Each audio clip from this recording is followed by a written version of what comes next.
G'day Bomber fans, Christmas is coming up, the trade period, it's all about to begin. Get ready for an absolute bombardment of videos for you guys, but to kick it off we need a bit of a preview just so you know when all the trades begin, what Essendon will be doing this year, the players we're linked to and the guys that could be leaving. There's a little bit to talk about. Subscribe to the channel to stay up to date with all the trade news. There is going to be lots of it coming at you in the next 2 to 3 weeks, and then right after that is the draft, which I am equally as hyped for, actually more hyped for, and I'm going to get to that in a bit.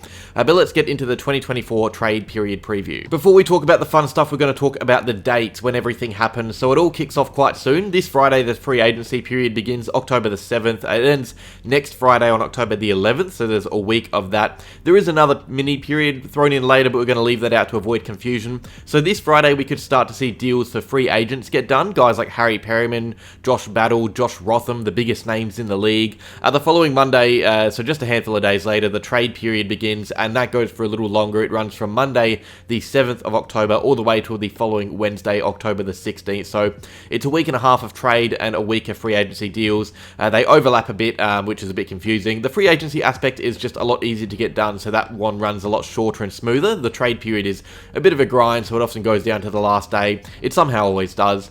So that is the one to really watch out for and get keen for, the trade period. A month after that all wraps up, we have the national draft. It spans over 2 days, November the 20th and 21st, and then the very next day after that we have the rookie draft, which is all done in around an hour or two. So those are the dates to keep an eye out for. Weekdays are the ones to watch out for. Nothing happens on weekends. So Monday to Friday you'll be hearing a lot from me on this channel, probably a day later after work in some cases. Maybe if I have a day off I'll be right on top of things, but every major breaking bit of Essendon news I'll be covering through my trade updates, which I'm releasing every 2 to 3 days it seems right now. Probably more frequently when stuff really starts ramping up, just because there's so much going on. And let's talk a bit about what is going on. What should we expect to see from Essendon from a list management point of view? Well, I can all but guarantee that we will not be a very active team this trade period. There are some big names floating about for Victorian clubs: Dan Houston, Bailey Smith, James Peatling, but we aren't involved, and really it's because we're protecting our draft end. We currently have 2 draft picks, pick 8 and 28. We need more than that to be able to match a bid on Isaac Kako and be active in the open draft. We want to be active. This is an exceptional draft. Many are labeling it as a super draft, so you want to be involved as a club. You want to take multiple young guys through it. It's all well and good to get guys like Dan Houston and Tom Barrass in through the doors, but when you do that, you're giving away multiple first round picks in some cases.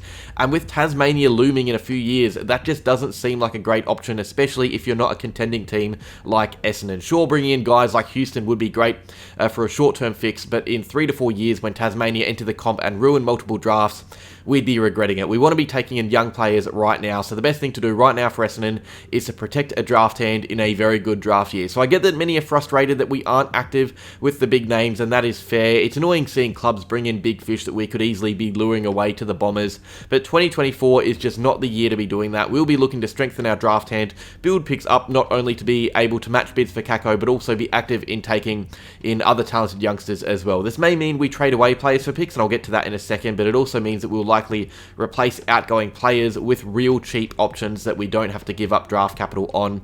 Expect to see a bit of pick swapping as well. We will likely move around picks and split some up to be able to attack the draft in the best way possible. That often happens when clubs have academy players early in the draft to match bids on. So to sum it up, what should we expect from this draft trade period? From the looks of things, not too much with big names, but that is not always a bad thing at all. I would much rather we are quiet and patiently wait till the draft rather than throw away draft picks on guys that would fix us for 2 to 3 years and then regret that decision when Tasmania enter the competition. So let's look at the guys on our list with uncertain futures, or I guess guys that we have been linked with moves away. And I know it's a big list. Not all these guys are leaving, probably not even half of them, to be honest. Some of the players on screen right now are pretty much confirmed to be staying, but have been in rumours once or twice this year, so I've included them.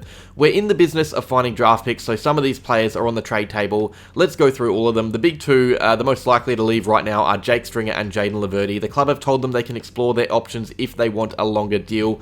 We aren't offering them an extension on the year they already have. Interest in Shield has cooled. St Kilda are no longer in the mix. It doesn't mean it's completely dead, but right now it looks like he's staying. Ben Hobbs and Elijah Sartas are likely staying put with the club. There were some rumours there, but I think we're we can expect them to be with us next year. Same with Peter Wright. He is likely staying put.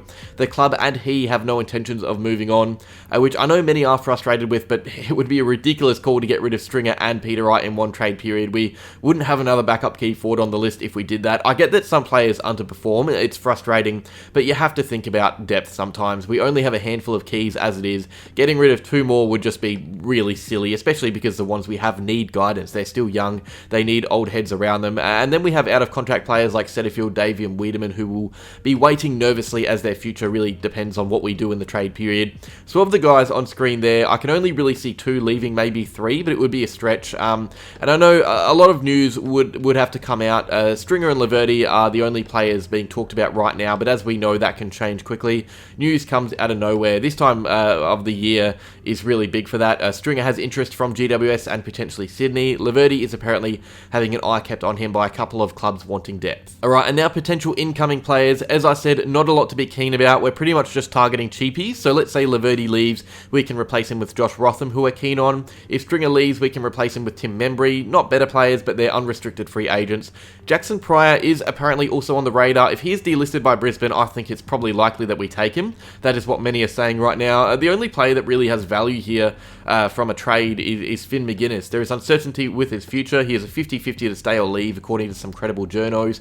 We are keen. The only issue is the fact he's contracted, and we don't want to be giving away too much draft capital on players that won't drastically change the outlook of our team. I wouldn't mind him at the club, but I do think this one could be tougher to get done just because of his contract. So as you can see, not a lot to get keen about. Keep in mind though, there are still players out there who want new homes that we do not know about yet. This time last year, we didn't know that Xavier Dersma was going to join us. That one happened pretty fast, and I really like him on our team.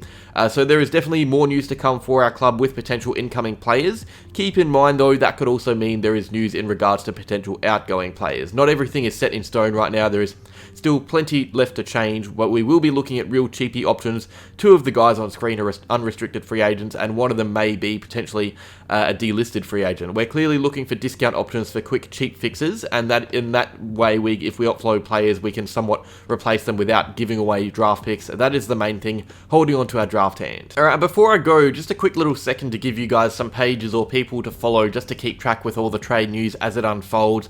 I recommend if you have a day off like I do today, just listening to trade radio in the background. It runs every day from, like 7 to 4 or 5. It goes all day pretty much. That's a good way to be up to date with everything. You've got some of the more credible journos floating around there. If you have Twitter, I suggest following Trade Radio, AFL, Gettable, but also journos like Cal Toomey, Riley Beveridge, Tom Morris, and Sam Edmund. I will have regular trade updates here for the news that matters on this channel for us, but if you want other channels to follow to keep track of the league as a whole, I recommend True Footy. That guy's posting, he just pumps out videos, that guy. I don't know how he does it. So he's one to watch on YouTube if you want to keep track of the league as a whole. He, like me, really doesn't come out with anything himself, but he compiles news that other credible sources have come out with. So I recommend True Footy if you want a good look at the trade period as a whole. Alright, and that is that. A pretty quick, cruisy trade period preview, because I guess there isn't really too much to talk about this year for Essendon. That could change, and if it does, I'll post videos about it. But for now, like if you enjoyed, subscribe if you're new to the channel, and as always, go Bombers.